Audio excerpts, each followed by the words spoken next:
Welcome back. If you aren't already following Naked, please take a minute to do so you don't miss out on any future episodes. Each follow means so much and it actually helps a lot. If you have more than just a minute, it would be absolutely incredible if you could leave a review and maybe even share an episode with a friend. I am relatively new to the pod world, especially new to the things that are important in the podcasting world. And apparently reviews and follows are up there on the list of importance. So I really appreciate it. Thank you so much for taking the time to do this.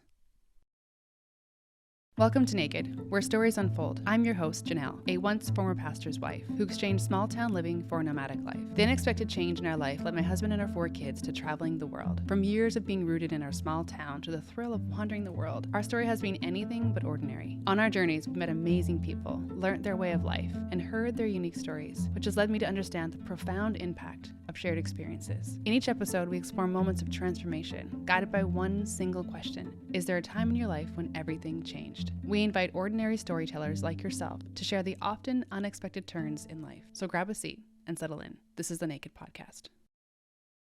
Have you ever had a friend where tons of time sits between the next hang or the next chat, but you never really lose that connection? Like you can just pick up exactly where you left off? My next guest, Jaime, is one of those friends. We met at church, but we really got to know each other during a time in our lives when the laundry was never ending and sleepless nights were just our norm. Even though I knew a lot of moms back then, I really didn't know them. Like there was no room for some deep conversation. We were just moms doing mom life. Those of you who are moms know exactly what I'm talking about. I was lonely in my world of littles. So instead of trying to carve out some play dates with the hope of having uninterrupted conversations, I decided I needed something else, a place where I could connect with people more frequently. So me and a few friends got together. We called ourselves the Whirlybirds. I'm not really sure why. Maybe it felt like some sort of good representation of our chaotic lives. I don't know. Anyways, we were just a bunch of moms and tots getting together. We had sitters and a 2-hour window in the week with real life adult conversations. This seemed like a lifesaver for most of us, which is why I think we drove our butts across stormy weather just to be together. It became a space where we just fell apart. God, we had so many tears and we had a lot of laughs too. It was a place to feel like we were normal, like maybe we weren't losing our minds. And if we were, at least we weren't doing it alone because we knew we had each other. It's been nearly 2 decades since our Wednesday morning hangs, and many of us have lost connection over the years. But some friendships just stick, and Jaime is one of them. We have seen each other celebrate life's biggest wins and also seen the biggest struggles. She is one of the most giving people I know, and she throws the best parties, the most aesthetically pleasing parties. Her eye for decor is off the charts. She's that neighbor on your street with an entirely new decor for every season. She also has the biggest heart and endlessly loves, which is so clear as she tells her story today about the time in her life when everything changed. I am so excited Jaime is here on Naked to share her story with us. Thank you so much for joining us and for being here. I hope you enjoy this episode. All right. Well, I'm so excited to have a very long time friendship friend be part of today's podcast. I actually was thinking about it today. I was like, when did we actually meet? And I feel like it was like when our kids were like maybe when Lexi was 4. I actually can't recall like where we actually met. I don't know if it was at church or around something. And it would have been like 2000-ish, 2001, because it was when I started dating. Well, not when we were dating, because I think I started going to the church more when we adopted the kids. So 2000, Yeah. 2003-ish, maybe. Okay. Yeah. I feel like that's when it might have been, and our kids were just so little, and we were like in our 20s, trying to figure out how to like do mom life and like the craziness of group. Yeah, run moms group. Our weekly Wednesdays was like That's the where only I way. got to know most of the group was through the moms group. The moms group that we could never find a name for. Yeah, that. What was it called? I don't even remember. Moms and Tots, wasn't it? Moms and Tots. We went we're like really bird sounds good. Yeah, but like try to come up with all these names. Really, what it was just like a day of sanity throughout the week. I feel like that turned from talking about like best places to find diapers and all these things to actually talking about like real life stuff that we were going through that was more difficult. A lot of tears. Yeah. A lot of tears. So we've known each other for like 20 something years. Yeah. Which is crazy. So we've seen a lot of each other's lives come flow and things change and the kids grow up and all that kind of stuff. And I'm so excited that you were open to being on the podcast today. If I didn't say your name, her name is Jaime, and I'm super excited that you're here today to share a bit of your story, which I probably don't even know so much of your story. I think I got bits of it along the way, but before we get into that, do you want to just tell us a little bit about yourself, what you're currently doing in life, and where things are at for you today? Currently, I am working on getting licensed finally in real estate. You know that's been like Yes. a long journey for me. So I'm doing that and still running my business, which does some digital marketing, like online marketing, and a lot of real estate admin and conveyancing and consulting and training now. So I do that. Two of my kids are out of the house. One of them is still with me, but he only shows up when he's hungry. And as kids do at that age. Yeah. I'm out of like starting a whole new chapter in my life, as you know, like with no marriage. So that's where I'm at now. But I'm in a good place. I feel healthier and happy. That's amazing. That's good. I can't believe that two of the kids. It's crazy what 20 years will do. I mean, and when you're drowning in laundry and bottles, it feels like it's just like the season that's never going to really change. And then all of a sudden it does. When they don't need you as much and you're not so busy, I sit sometimes in my thoughts and wonder how, as moms, we did it. Like, I don't know how we did it. Like the schedule. It's like we were robots and we just got it done. And now I can't even imagine doing that. Like, how did we make it through? I have to think of that too, just because it's such a busy, like if you think about what we did in one day, and I'm talking to some of my friends now who are younger than me, who are starting off in this world of like parenthood and mom life, and they're just so tired. And I remember feeling that sometimes you're just like, it's as much as it's a rewarding job, it's an extremely like tiring job as well. It is, and it never ends. Like I just think, yeah, what we would accomplish in one day versus what I accomplish now in one day. I'm like, man, I don't know if I've just gotten like super slowed things down, or if I just realize like my body can't. Like now, it's like, wow, we can't do all those things, and yeah, I think we all get to the point when it's like done. Now you just need like some time in your life to to just breathe a bit, and yeah, now we have to get recharged for different things. Yeah. I feel like it's a bit of a menopause, so it's like we can't actually catch a break. I was just talking to my friend about that. I was like, you go from like having kids and like postpartum and all these things, and just the hustle and bustle of life and the transformation, and you're like, okay, like, man, like when I'm in my 40s, things are going to be a bit more chilled out. And then you're like, oh no, now you're going through a full life transformation where you have no idea what this body is going to do from day to day, whether you're going to sleep or whether you're going to be like having showers to cool yourself down, or whether you're going to be losing hair. Like there's all these things that come that you don't realize, like, oh, this is a new season of me like getting acquainted with a new body. You cannot prepare for it. No. You don't know. It's like a surprise every day. So it totally is. Right? Thanks for being a woman. No, I think that's exactly it. It's like you don't know what's going to happen. I was talking to a friend, and we were saying, like, I was kind of like getting a ticket to a ride that you didn't know that you were getting a ticket to, and you get on, but there's like all these different elements of the ride that open up, and you never know what part of the VIP pass you're going to get, because it's behind the scenes. A lot of people aren't in, unless they're in it, really in it, and you're like, oh, now I'm irate. Like, I'm just angry. I didn't know that was coming for me.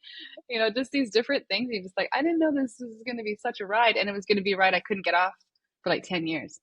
Yeah, it's crazy. Yeah. It's wild. It's wild. It is. Well, at least we're in it together. Yeah. You hope it ends soon.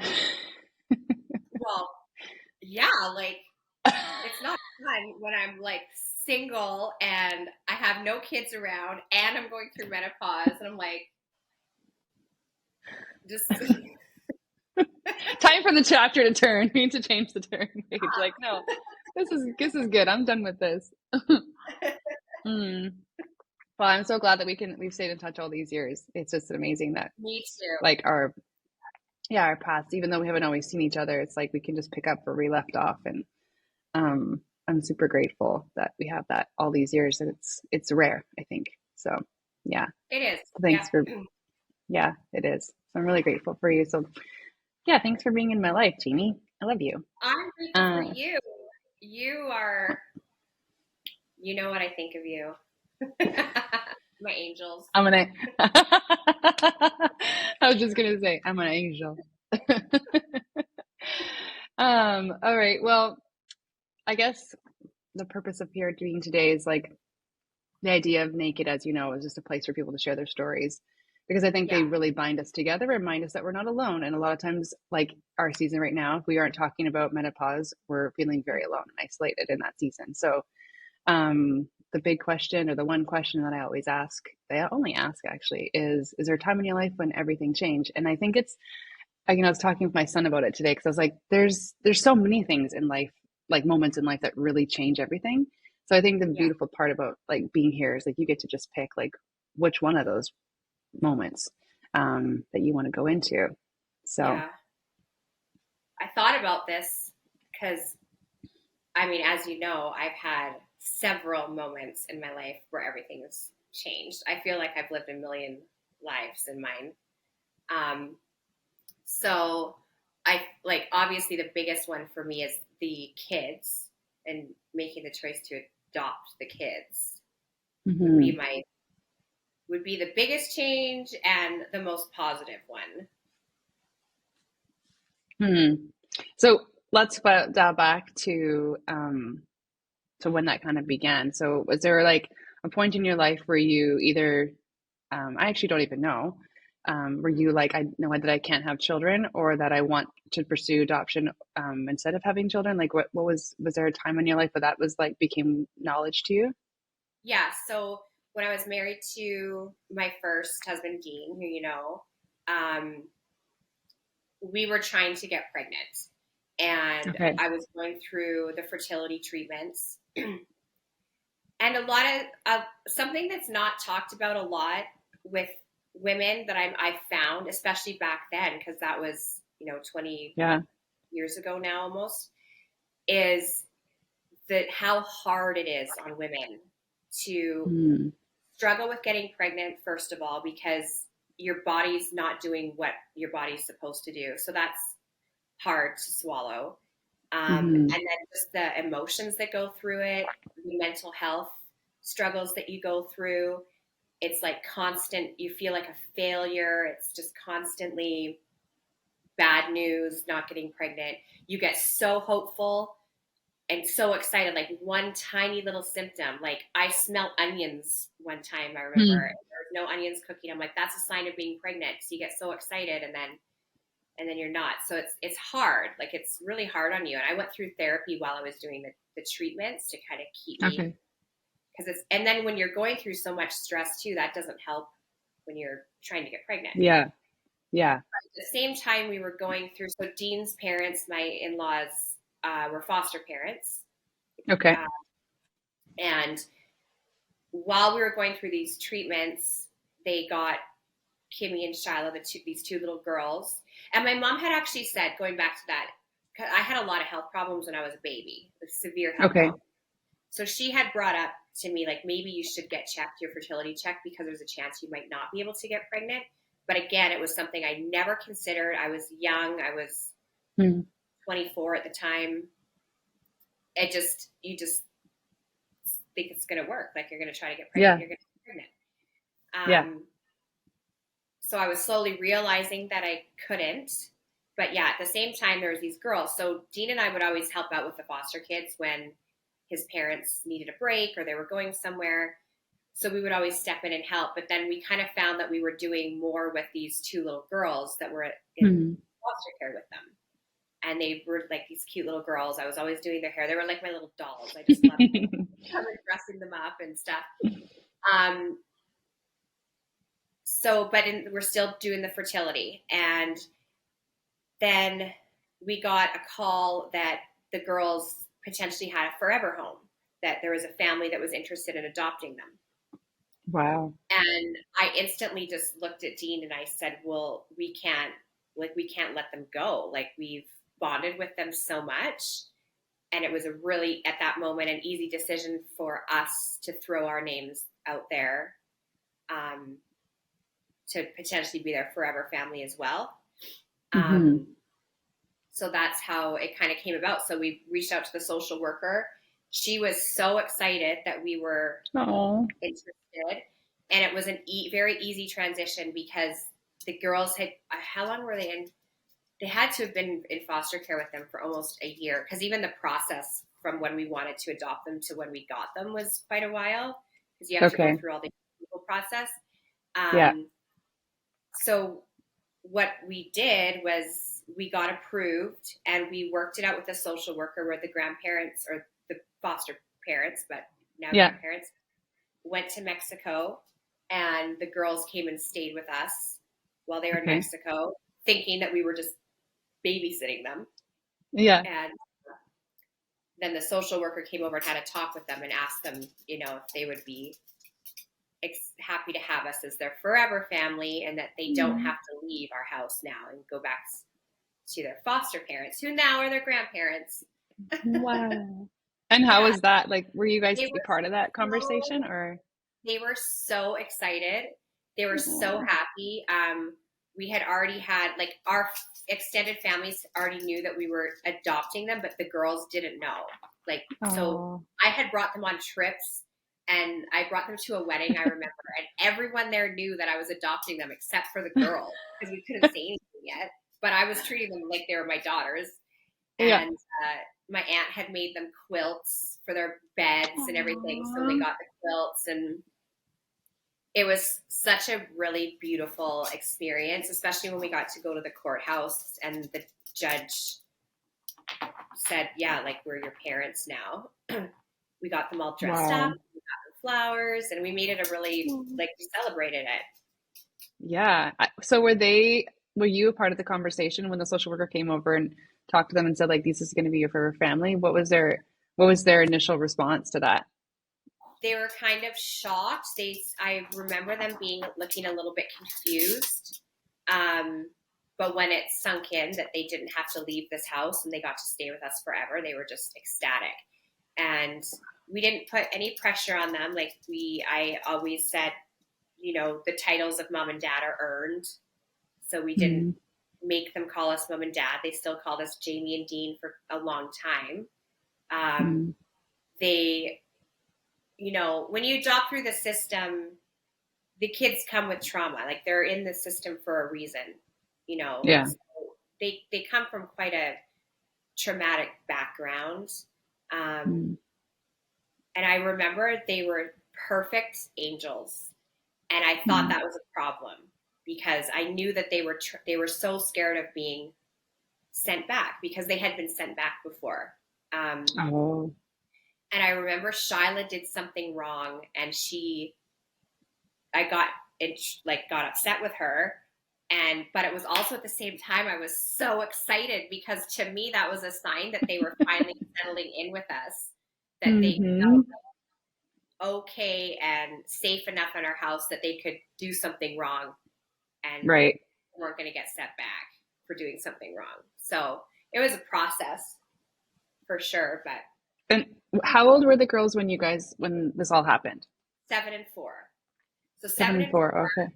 And they were separated for a while in 2 different foster homes. Shyla was in a couple different foster homes. There was at one point they were with a forever family that decided they didn't want them anymore after 2 years, when they were very little. Wow. So that did a lot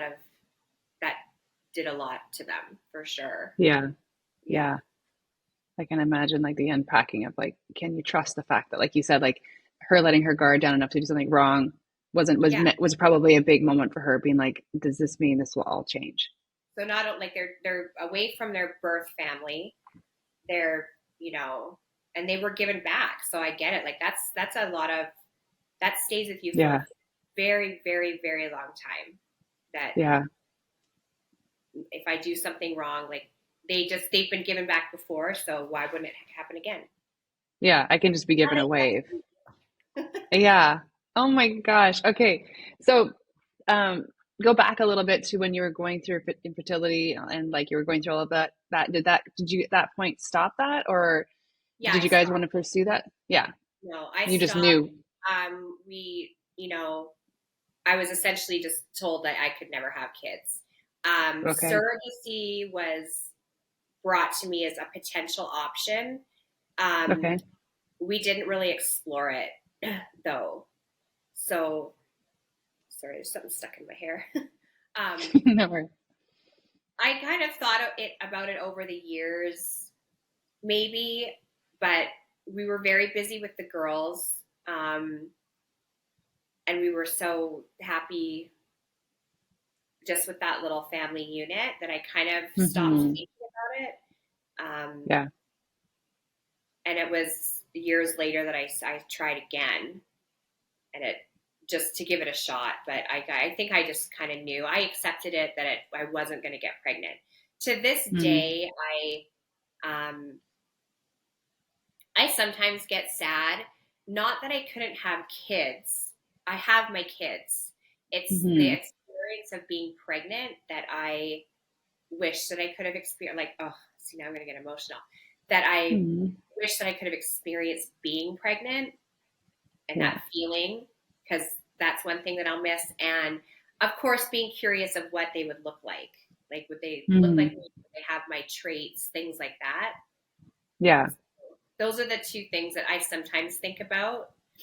But I fully believe that this all happened for a reason. That forget to get the kids. Yeah.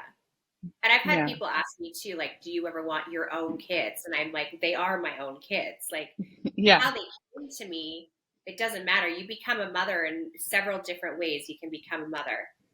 So they're my Hmm. own kids. They're not, they don't have, they're not my blood related kids, but it really makes no difference to me whatsoever. Hmm. Yeah. Yeah, when you're a mom, you're a mom. Doesn't matter in what form it comes to you. You're just Yeah. that's all the instincts in the motherhood is part of it is Oh, just who yeah. you are. You become. Yeah. Yeah. You were talking earlier about just going through like the season of not knowing if you could have, trying to have children, and then just the mental struggle that had. Did you find that as I mean, you just mentioned, yeah, like it's been difficult looking back and wishing that you could have experienced pregnancy, but has that like played a part in your life as far as the mental struggle of that and feeling like the struggle of being like I'm enough just being me, and even though I didn't birth babies into the world, like I feel like I definitely, at my age now, I'm enough being me. When I was younger, it was very hard. I had mm, a lot of, I was very sad. I felt horrible about myself. mm, Um, you do feel like a complete failure. Like there's something wrong, but like you feel like there's something wrong with you. You go through the thoughts of what did I do to deserve this? Did I do something wrong? Like it's just you're always in your head, and no, even your partner will not understand. Like no one will mm, understand. Um, Women will understand, especially women that are going through fertility issues will understand. It's hard, but then it also was hard because my best friend got pregnant and she was scared to tell me she was pregnant because she didn't want to hurt my feelings. mm. So there's that aspect too, because she felt guilty that she could get pregnant and I couldn't. Right. And that was hard. So it was a struggle. It took a long time to get through it. I'd go to sleep crying many times. Yeah. And did that like that feeling kind of come a bit as the girls became part of your life, and as you're like, it sounds like you guys had about a year to, like you said, like dress them up and kind of, like treat them as your own in a sense before you knew that they were going to be your own. Did you Yeah. feel like during that time that there was a shift, even in just like mentally, be like, Yeah. knowing that like behind the scenes, was there an idea that, oh, maybe we could adopt, and this, did that fill a bit of that, like, I don't know what the right word would be, but just that emptiness, or that, like, that sense of Oh yeah, absolutely. disappointment?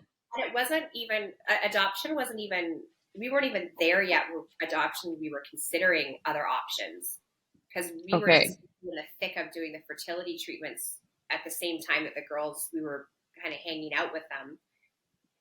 So we hadn't even gotten to the point where adoption was an option for Option. us. It just happened that way. Wow. Then we stopped all the fertility treatments, and yeah, just focused on our family. So there was definitely it got pushed. It wasn't something that was on the top of my mind as much at all. Just kind of here and there, mostly when I'm just like alone. Hmm. And I still wanted a baby though. Like I still wanted to experience a baby. And I Right. That did. was still something. Yeah. Yeah, which we can get into if you want. Yeah.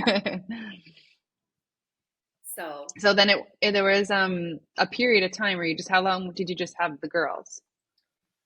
for two, well, for a year. Okay. So yeah, for a year because then we met Joe a year later, and then Okay. it was another year before that adoption was finalized, though. So And how did you go meet, like, how did it work out that you met Joe? Was that through the same kind of scenario with your I in-laws and stuff? similar story with Joe. So we there's so many like that's an entanglement of the story. So there's another foster mom in Airdrie that is good friends with my in-laws, my Dean's Okay. parents.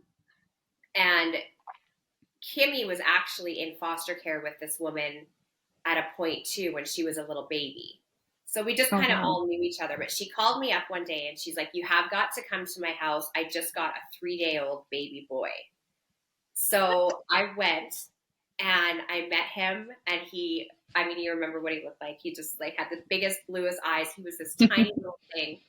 And I just instantly was like, I want him. Like, how can I get him? And Yeah. and Dean didn't know I was doing this.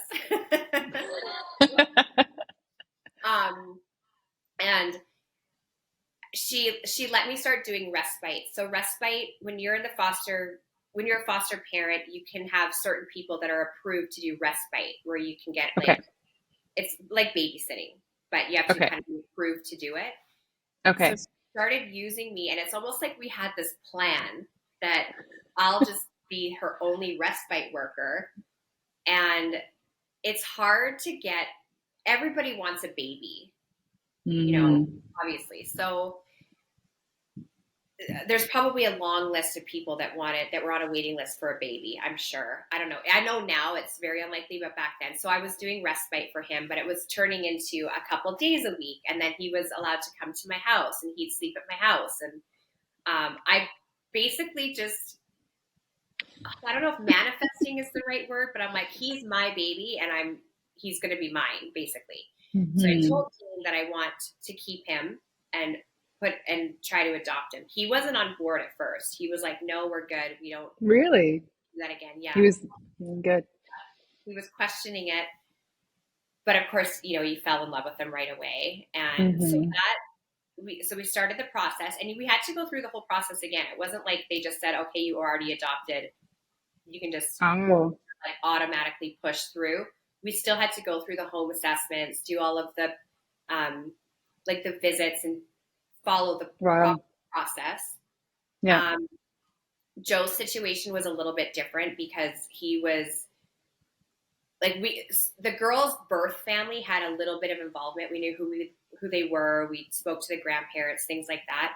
With Joe's Okay. situation, he was taken immediately from the hospital. Oh, okay. And I mean, sometimes I say I wish that I knew his birth mom because I would have tried to save her too. She was very, very young. She Mm. grew up on the streets. Her family's all on the streets. It was a very sad Oh, situation. man. But I knew that Yeah. she had love for him. Like, she had given me a onesie and a little stuffy that she had in the hospital. It was really, I Aw. knew that she had love for her baby. She just also knew that there was no way that she could She could raise take care. him. Yeah. So, but the really cool part of this story with Joe is, so the girls were adopted on November 7th. Okay. Or that was when their adoption was final, when we went to court. It was November 7th. Okay. And Joe's adoption was finalized 2 years to the day. No way. November 7th. Yeah. So Same thing. You're at the courthouse and doing the whole thing. We didn't actually have to go to court for Joe because Okay. the way his went, it was done when he was born. So Oh, okay. girls, Okay. because there was families kind of still, we had to go to court because there was they kind of put it out there, like, if anyone wants to come to court and like fight this, they never show up, but that's why we had to go to court. Okay. But with Joe, we didn't have to. So yeah, 2 years to the day. Wow, that's crazy. So that's why we have every November 7th, we celebrate, we call it our family birthday or our family anniversary. Mm-hmm. And it's the day that we became a forever family. So every year we do something, go out for dinner and celebrate it together. It's a big day. Wow, that's incredible that it happened to be. So he would have been 2 years old, or no? How old was he then? Or a year old? Almost a year. Yeah, because his birthday, he was 11 months when it was finalized. But at this point, he was like with me 4 nights a week. Like, yeah. So you already had him in a lot of ways, but it's just like that finalized. Like, this is for sure now. Yep. Wow. And how were the girls with that? I mean, imagine like they're 4, 5, and 8 at that point when he came. Yeah. Would have been there. Yeah. Oh, they were so excited. He was their little brother from the moment that he started coming over. Yeah. Wow. Excited. So that's amazing. I had no idea it was the same time, like same time of year, same day. That is pretty remarkable. Wow. Yeah, that's incredible. Yeah. Wow. So then now the kids are how old? 25, 22, and 17. Oh, look here. Oh my gosh. Now. That's crazy. I know. Look at your little clan. I know. They're all, well, Shyla's never going to be taller than me, but the other two are. Yeah. My oldest is she's getting married. Yeah, that's right. She's getting married next summer? No, October of 2025. Okay. Yeah, at the zoo. Oh my gosh. At the zoo? That's going to be incredible. Yeah, it's going to be really fun. That's going to be incredible. Wow. So yeah, they're all doing really amazing. So, hey, going back when I was talking about how they come from trauma, I have in my Instagram highlights a little bit of Kimmy's adoption story. He was actually, so the government is involved in this, and they kind of determine, I don't know how to word it properly, but she was labeled failure to thrive in society. Really? Yeah, because of how she lets me share this story. So, because of how she was born, there was major neglect, and she just wasn't, there was no socialization. She was just like in her crib. There was no interaction for her for a long time. So yeah, failure to thrive. I didn't really know what that meant. It didn't even really cross my mind at all. Like, I didn't look at her as like this little kid that had some crazy issues that wasn't going to be able to function in society. And I mean, you knew her when she was little. She was outgoing and so theatrical and totally and very social, like extremely social. So it just was a weird label to me. And she did well in school. She had struggles like any other teenage girl would have had, like she did Yeah. make some stupid decisions, but it was nothing that we didn't work through. And I just say it's like the love that you give a child can shape them. Mm-hmm. So she's thriving now. And I made a joke, like now Wow. she's an asset to society. Like she's going to do great things. She's very talented. She's an incredible writer. So yeah, the environment that the kids are in can definitely Can help shift them. that. Like somebody who the government thinks won't be able to, be an asset to society. Well, The yeah, love that you were able to give her, it yeah. instilled a lot in her. And they give you a ton of resources, which is great. But I never really needed them with her. But I don't know if that's just because I was the way I was focused on her or what. But Well, I think you are like one of the most loving people. Like I think that there's no question about who you are and how you love people. It just is your essence. Like I even for my own kids, like they just love Auntie Jamie. They're just like, even when I told them like I'm having Auntie Jamie, like Auntie Jamie, like like you just have a way of making people feel so loved and accepted, even when they aren't your like in living in your own home, and you've seen the kids, a lot, but not as much as you regularly would if we lived in the same country. And so it's like you really leave like a strong imprint, I think, of just like Jamie's love. Like it doesn't surprise me that the kids are all thriving and being amazingly confident and beautiful assets to their family, but also to the communities around them. Like I don't know how it could have gone any other way with a mom like yourself. Like you're just such an incredible caregiver and no, loving person. no. Sorry? Now I want more kids. I'm gonna wait till I'm now. Tell your grandma, did you say? Yeah, I have to wait till I'm a grandma. But Yeah.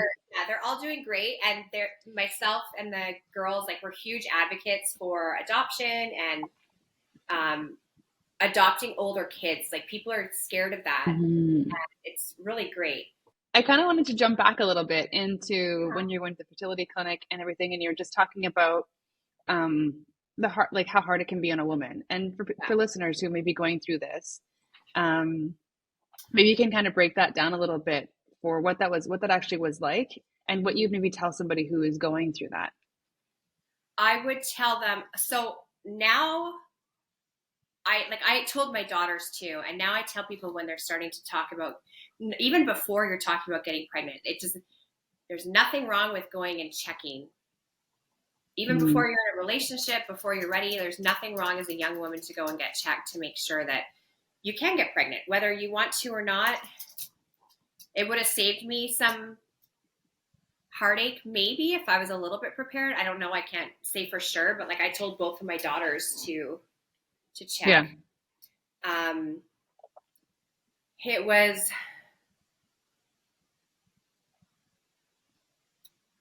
like, are you talking about like when we like kind of got into the decision that we had to start?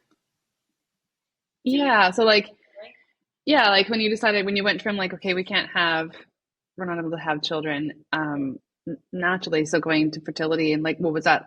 You talked a little bit about how that was really hard, mentally and emotionally. And I have quite a few friends that have walked that journey too, but just like everyone's is a little bit different, but also there's some parallels. It's like you and I going through perimenopause, like we're not going to be feeling the exact same things, but there's this idea and understanding of knowing I'm going through something that you're also, can get to, so we can get each other on that level. Yeah. It was, it's like I was saying, it's hard on you as a woman.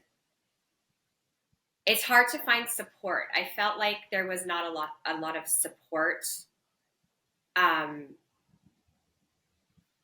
with other women. Like I don't know if there is now, if there's any sort of groups, or I'm sure Facebook has groups and things like that you can join where people can talk about it. But back then there wasn't. And I found it very difficult to go through it. I felt very alone, very alone.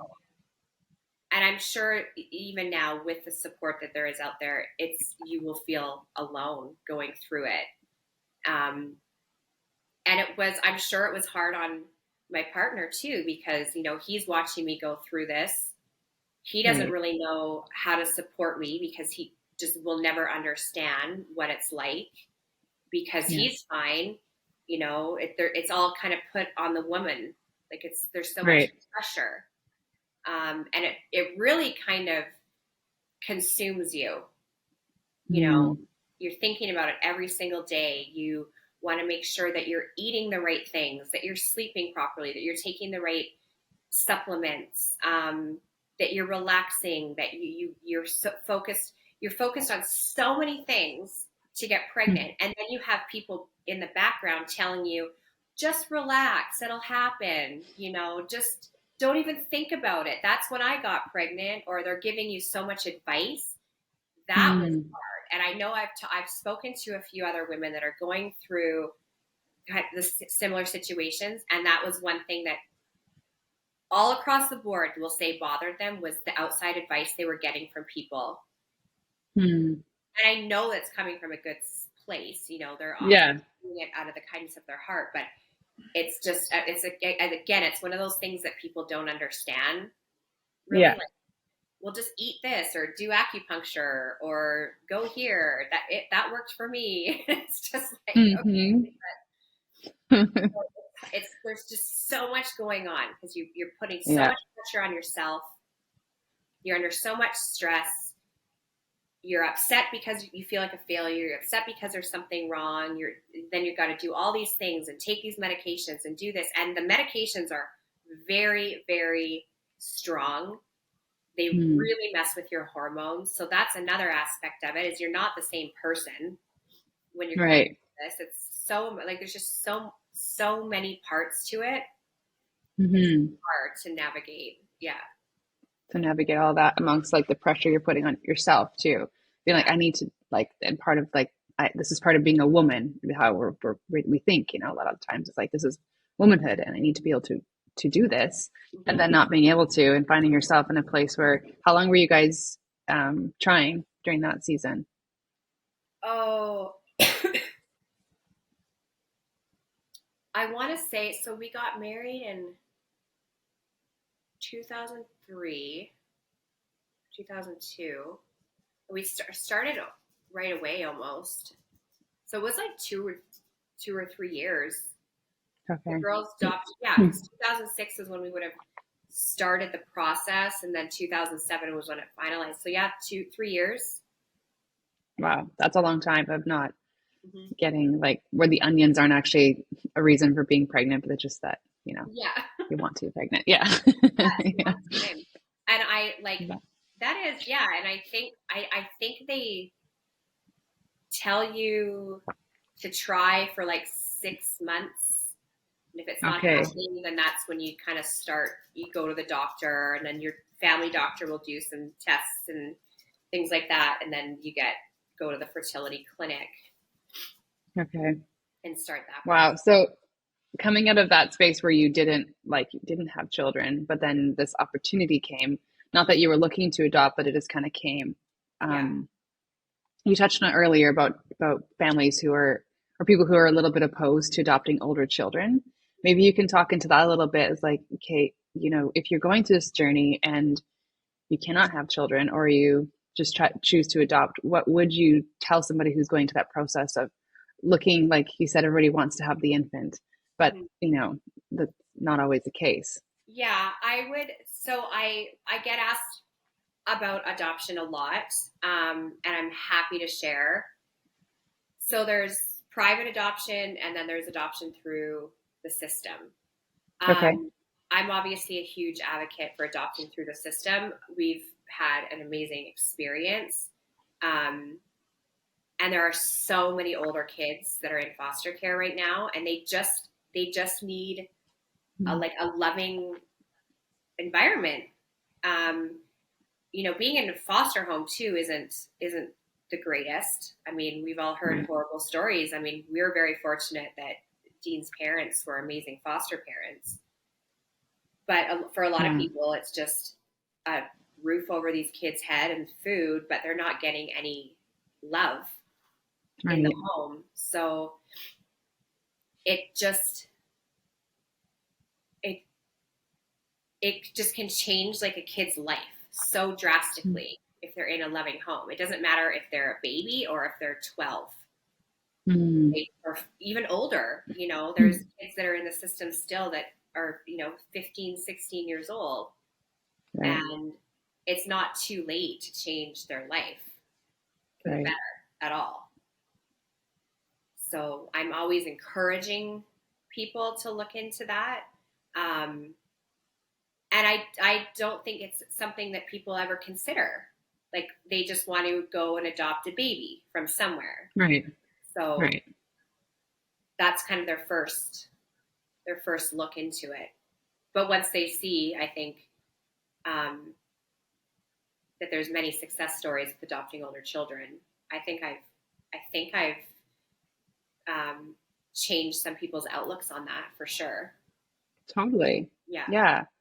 Because I think that is, I mean, I think that kind of is the thought when it comes to adoption. It's like once they're over the age of like 1 or 2, or even sometimes Yeah. even past infancy, it's like, So I just want something that's not been like, I've heard people say it, and it's not a nice way to say it, but just like, I don't want something that's a child with trauma, thinking that there's no way around that, I but agree. When I first found out an older child is considered over 2 years old.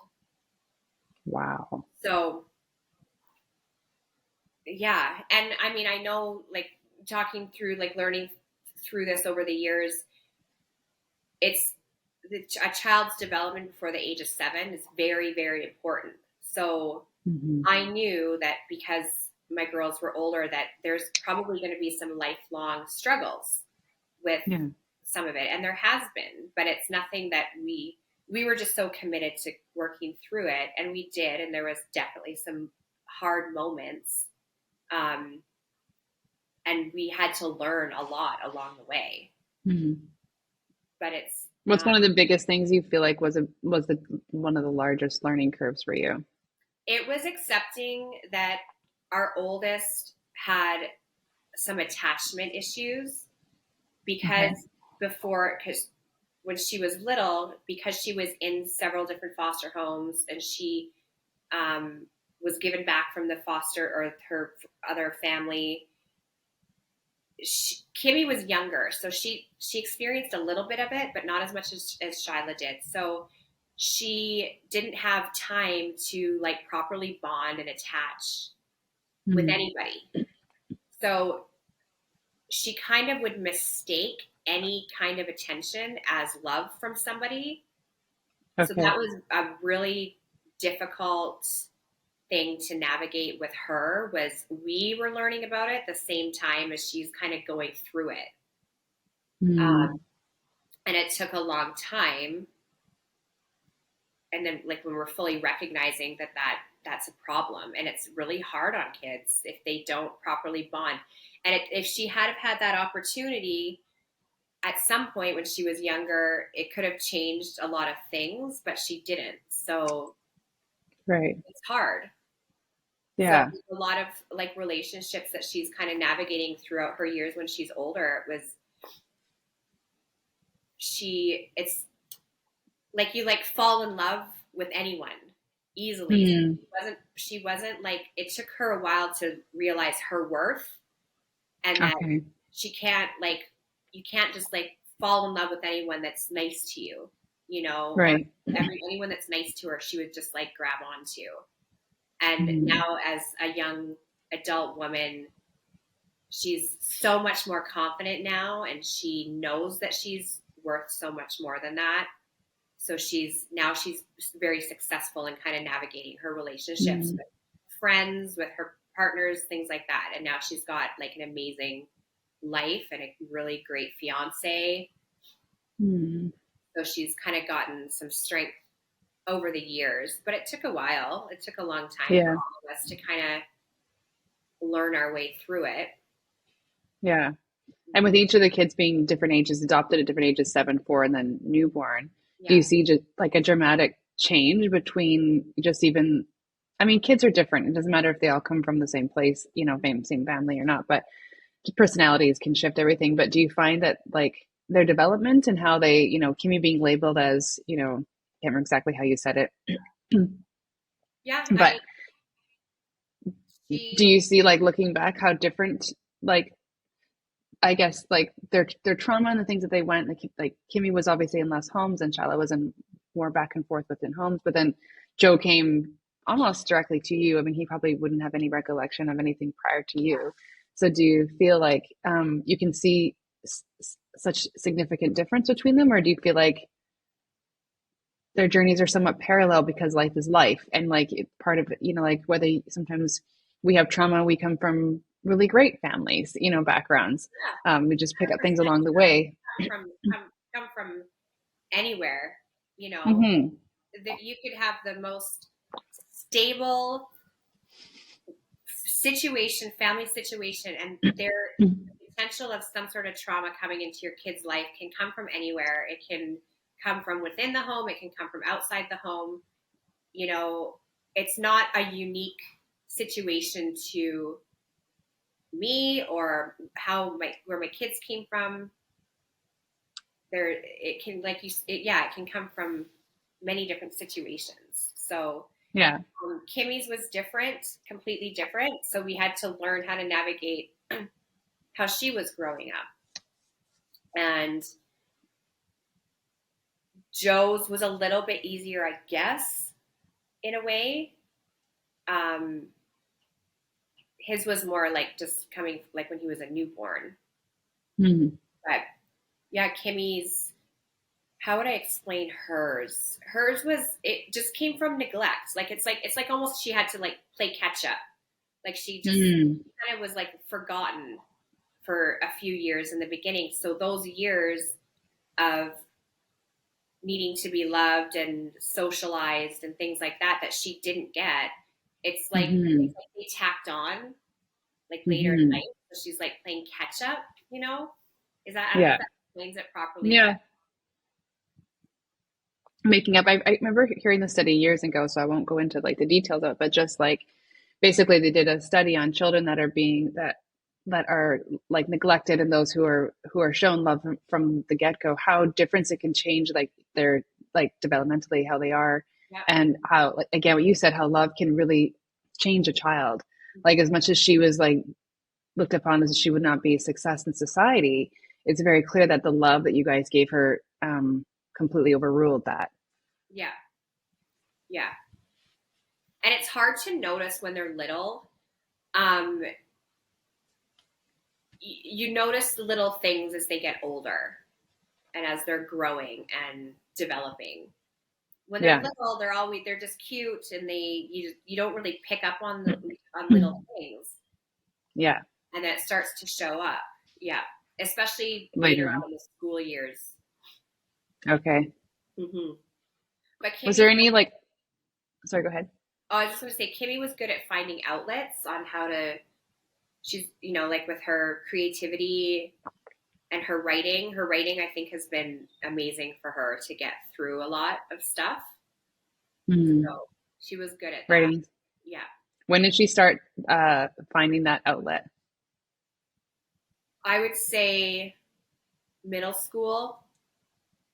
So we had her in different, you know, she's that kid that we put her in every sport. She was in dance, she was in baton, she was in all these things, and nothing stuck. Like Shyla played ringette, she played ringette her whole childhood. Joe had hockey, so they were easy, but Kimmy just couldn't find that thing, you know. Mm, And so she started writing, and I admit we didn't really pay attention to her writing. We just kind of we didn't see it at the time. mm-hmm. And she was doing it on her own, and then we started, you know, reading things that she was writing, and at first I was like, did you actually write this? So well spoken and articulate on paper, it's incredible. Hmm. So so now we embrace it, you know. She wanted an old vintage typewriter, we got a typewriter. She typewrites things. That's so cool.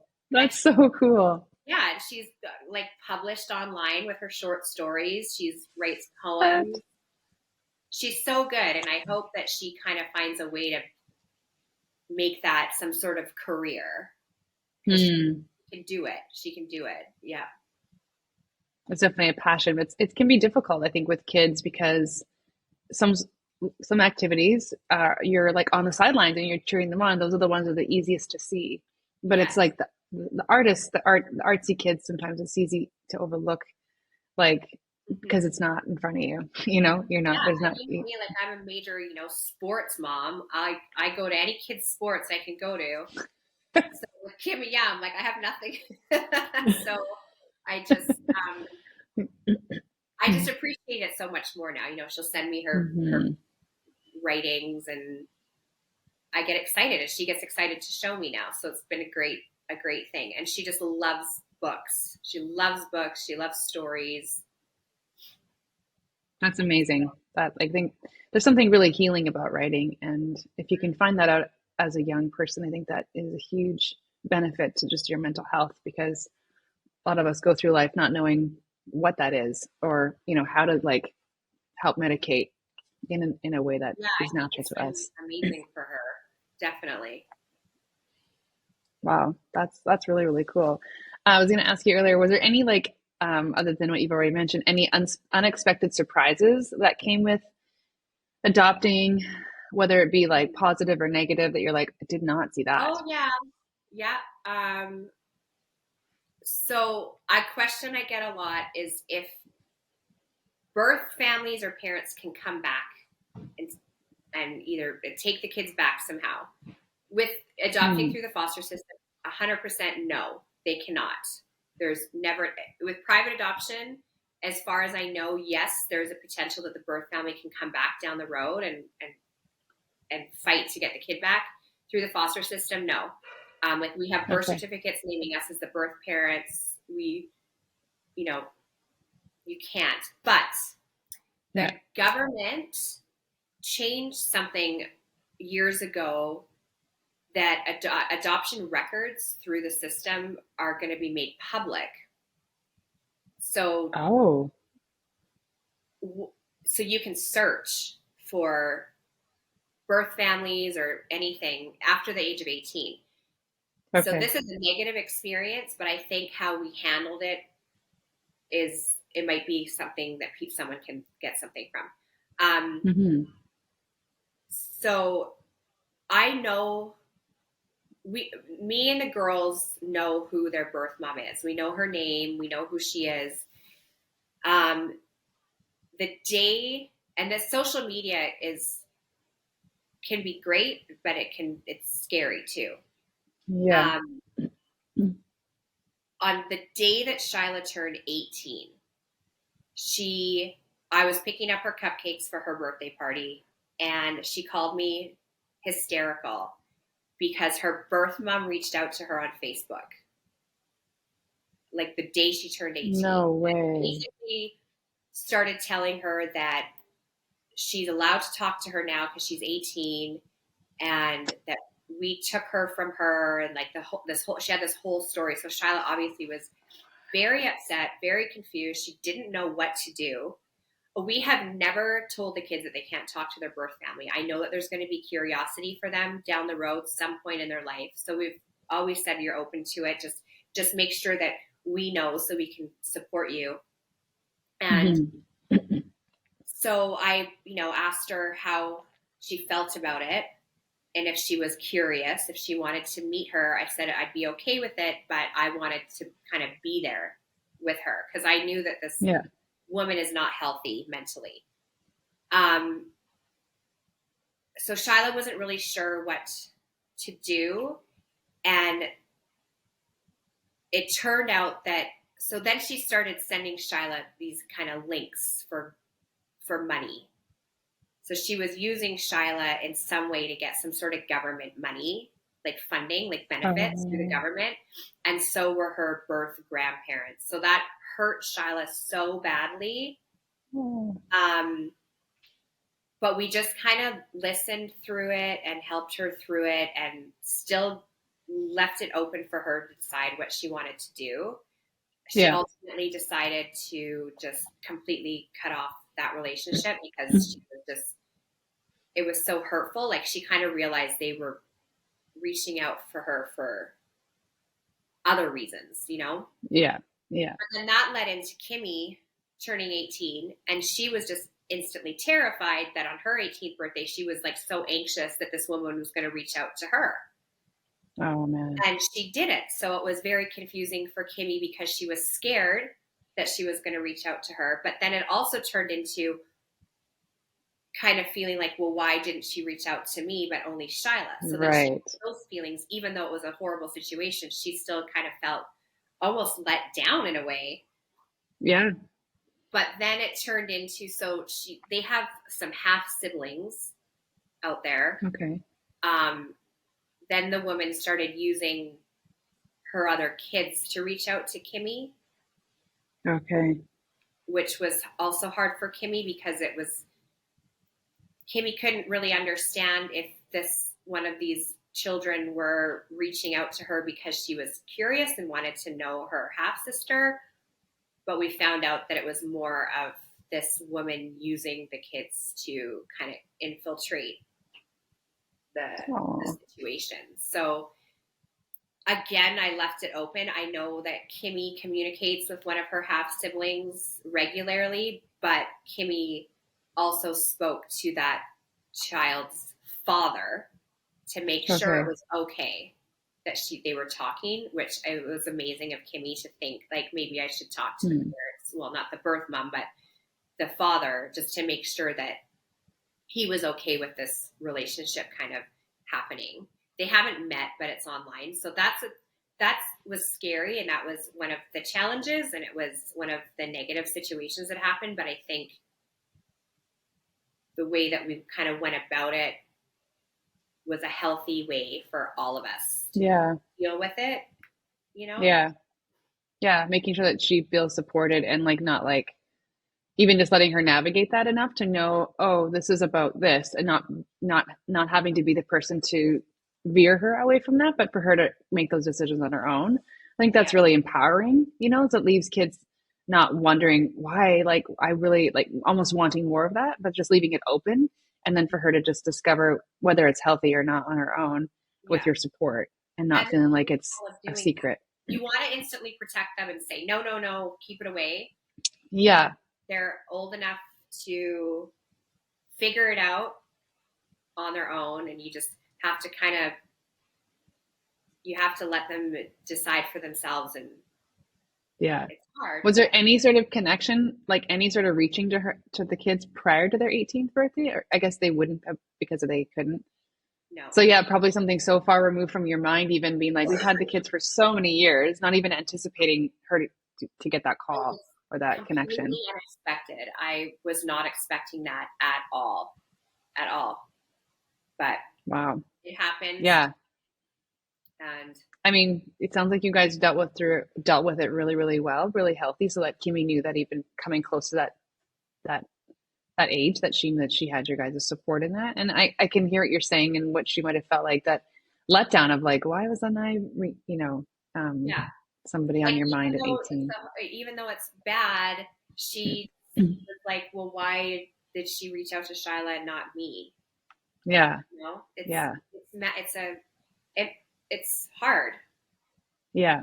Yeah. It still plays on your mind, right? Because there's still that past trauma as a child being like, okay, like people actually had me and then they gave me away, you know? And I also didn't want them to feel like they had to hide anything, because I know that it could very easily been a situation where they were communicating with these people without my knowledge.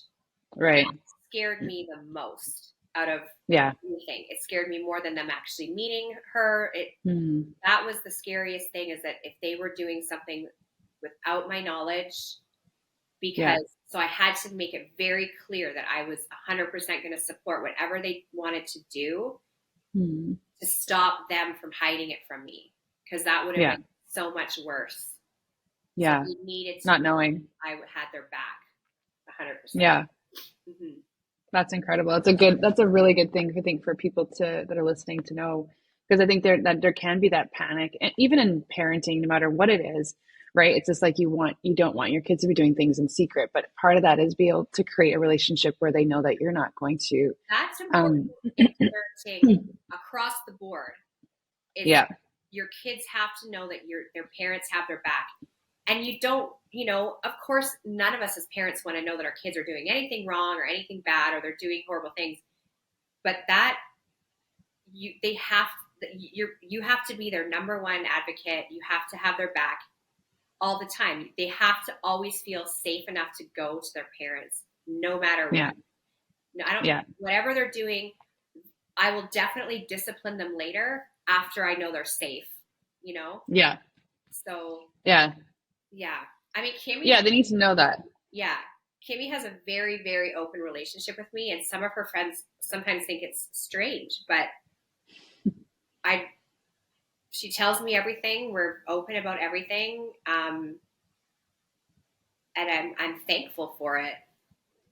Totally. Yeah. And that's something you start cultivating as they're little. I think being a mom is such a, like, there's no handbook and there's no way, every kid is different. And so you have these little kids, it's like molding clay, and then they get old enough to, like, they start thinking on their own and they have their own ideas. And there's that, like, crossover, I feel like, between ages of like 12 and 14, or they have to know that you're, more than anything, that love has no bounds and that you are their supporter no matter what. You are their safe place no matter what. And like you said, like, the discipline will come, or however that looks like, but just to know that they can tell you anything and there's nothing off the table. Yeah. Oh yeah. Yeah. I mean, there's been some situations where they had to share something with me. They were terrified of sharing it with me, but they did. And then the way I reacted was, open the door for them to understand that it's not that bad. We're not that scared. The lessons will be taught after. But like I said, make sure you feel safe first, and then I think that's the beauty about, like, parenting, and maybe the difficult part of it too, is when your kids get older, the conversations, parenting becomes a lot more mental and less physical. I feel like when you're running with the toddlers, it's different. And then there's that option of, like, when they come to you, do you be honest about your own journey? Where I think that's where a lot of times there becomes a divider, because we don't want to talk about where we've come from or the things we've gone through, but to just be like, oh yeah, like, I've totally gone through that, or I did something just like that, or, and then there's this connection being like, oh, like, there's not such a gap, and they realize they're not so whatever messed up or whatever the situation is. It's like, no, like, that's completely, I've 100% gone through the same thing, and it's okay. You're not alone in that. Like, I remember when we were growing up, and I would say, I'd find out something that my mom did that didn't make her so perfect, something she did that was horrible. But the way that we talked about it back then was, do as I say, not as I do, kind of thing. Like, yeah, I did that, but you have to do that. Instead of making it like a conversation to talk about it, like, it doesn't matter what I did. So that's made it easier. Yeah. So kids aren't like, well, you did it, so I can do it, kind of thing. Right. Yeah. This is what I learned from that. Yeah. This is what I took from it. That. And I think the honesty in that is the benefit to the relationship, the open relationship. When you are open, when it comes from, like, a place of, like, shame or, discipline solely, and there's not like, oh, like, I totally can identify with this. It creates this crater and this barrier where they don't come to you. Yeah. Like, with people with little kids, I think the thing would be just, like, be open with your kids as they get older and talk about the hard things, because the chances are, if we've gone through it, they're really going to go through it too. So, and that's probably why we felt. In the world now, with all of this online stuff, it is the way that kids communicate these days is so different. Yeah. Like, we kind of, we're that weird generation where, like, we've experienced life with and without devices.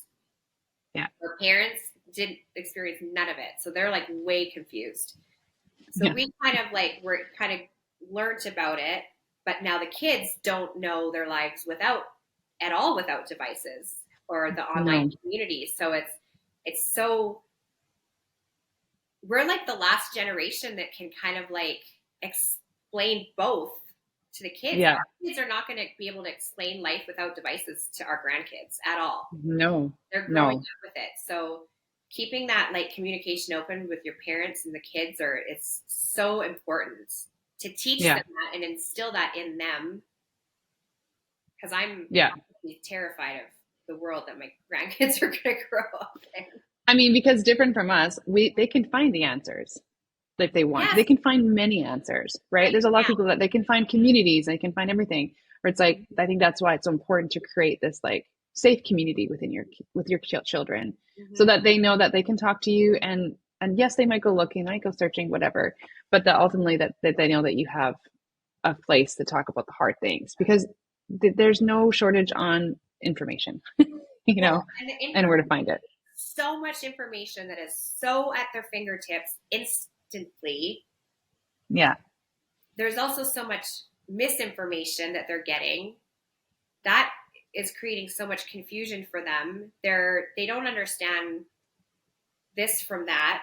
Like you can go online and get one thing here and you think that's right, and then 2 seconds later it's the complete opposite, and then you're convinced like it's information overload, really is what it is.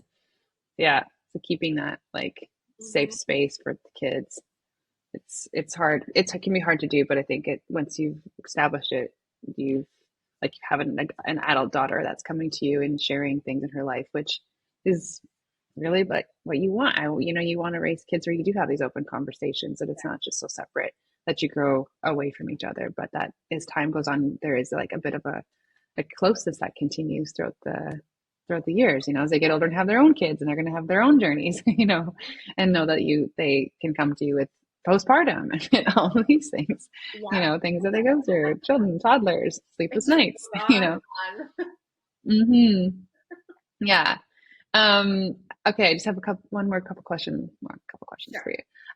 Is there, and you look back over the last like 20 some years, is there a moment other than the days other than November 7th, that stand out as like highlighted moment for you with the kids? Ooh.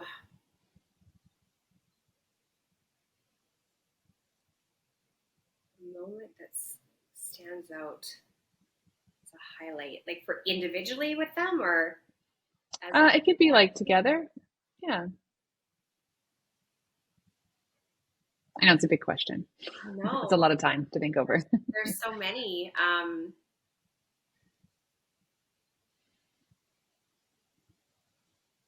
God, like individually, I can come up with many, but just as a family together, I just think like all of it is kind of, I can't like pinpoint like one moment. I think like how we've all evolved together and kind of became like a family would be the highlight. Like how we've all, sorry, my dog. Somebody's walking down the street.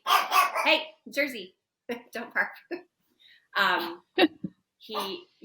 think that would be the highlight is the journey of just kind of meshing together as a family. Because I mean, there's been many highlights along the way, and successes and celebrations and things like that, Yeah. But just it's hard to the closeness that we all feel, and knowing that the girls especially like feel like this is just their family, no matter how old they are now. Maybe that's I don't know when the moment was that it clicked for all of us, but it did at some point. Yeah. It just became a mesh. Like you guys are just one. Yeah. It's not even a thought. Yes, the way that our family came together is unique, different, but it doesn't feel that way to us Right. at all. Right. That's amazing. Like, yeah, that you guys, there's such a connectedness between all of them, even though, like, you know, the girls came and then they've had their own journey, and then Joe came on his own. Yeah. It's pretty incredible. I had a question now. It's rolled off my, oh yeah. Is there one thing over the last, like, I always like to kind of find like a closing thought. And there's a couple that are rolling around in my head, but if there's one thing you could tell a family who is like looking at adoption and sitting in a space of like, we're entering this journey, what would be the one thing you think they could benefit in knowing, from somebody who's experienced a few different parts of the journey of like trying to get pregnant and then going through the fertility and then also like adopting an older child as well as a baby? I would, one thing I would wish for women to know specifically is if they're starting the fertility journey or they're struggling to get pregnant, to understand like that it's going to be very hard on them emotionally and mentally. I don't even know if there's some sort of support groups or anything for the men or the partner of the woman. I don't even know that, but there should be if there's not. The men need some way to understand. They need to know how to support their partner through it and have some sort of idea themselves that of what they're going through as a woman trying to get pregnant. That'd be interesting to look into if there is something like that. Yeah. But I would encourage the partner, man or woman or whoever, to put the work in to find the how to support them, for sure.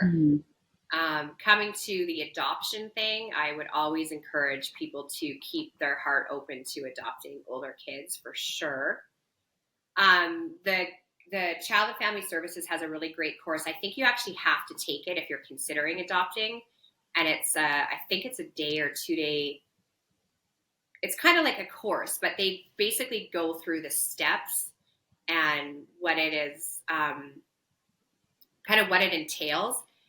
They give you the absolute worst case scenario because they truly do want to scare you off because they need you to understand like it's like how bad some of the situations are that these kids are coming from. And it's almost like they want to weed out the people that are kind of humming about it, you know, and the ones that are left, the ones that are like going to take the next step. So look into that. There's no like taking this course doesn't mean you're going to go ahead with it, but it's a very good first step to see if it's right for you. And it goes through all the different situations. They bring in other families that have adopted to tell their stories, things like that. You can ask them questions. So that's a really good tool for people to look into if they're considering it. The private adoption thing, I don't really have a lot of information on because I didn't even look into it at all. But I think the first step with private adoption is talking to a family lawyer. Or an adoption. That's good information. I think if you don't know those things exist, you can just kind of, you know, like it's just good to know. Go take a course and learn about this. Yeah. And you know if this is really the path you want to take. It's kind of like a round table. You're in there with a bunch of other people that are interested in adopting, or it's good you talk to each other. It's good. It's very, very good. It's really good way to get an introduction. On child, if you just search like Child and Family Services adoption, and it's all in there. Yeah. Okay. Wow. That's amazing. That's good information for somebody who's thinking about that journey. Because where do you start, you know, with any of it? Well, yeah, you don't really know where to start. And it's again, like coming back to the online stuff, that you can search it, but when people are first thinking about adoption, they're thinking like adoption agencies. So adopting through the foster system is not something that's a first consideration for a lot of people. No. There's a lot of great resources and tools for that. I do think, I don't know if they still have it, but they used to have a thing called Wednesday's Child. Do you remember that? No.